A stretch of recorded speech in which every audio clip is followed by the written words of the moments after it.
तर व्हिडिओ जर आपण बारकाईनं पाहिला, त्या मुलीचं वय आता जवळपास पोलिसांच्या माहितीप्रमाणे 19 वर्ष त्या मुलीचं वय, म्हणजे 18 पूर्ण आहे. आणि तिच्या व्हिडिओमध्ये तिने सांगितलेलं आहे की माझे 9 वर्षापासून त्या मुलाच्या समवेत माझे प्रेमाचे संबंध होते. म्हणजे याचा अर्थ 9 वर्षापूर्वी जर म्हटलं 19 वर्षाचं वय आज आहे, तर मग तिचं वय झालं 10.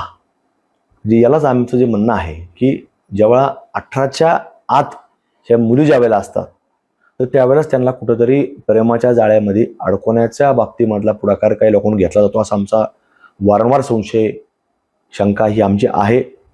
त्या बाबतीमध्ये या सगळ्या गोष्टी ही लोक वारंवार प्लॅनिंग करून अशा घडून आणतात. आणि म्हणून या मुलीच्या बाबतीमध्ये देखील 10 वर्षापासून हिला कुठंतरी सातत्यानं संपर्कामध्ये ठेवणं, वयाच्या 10व्या वर्षापासून, आणि आज कुठेच 18 वय झाल्यानंतर या गोष्टी आपल्यासमोर येतात.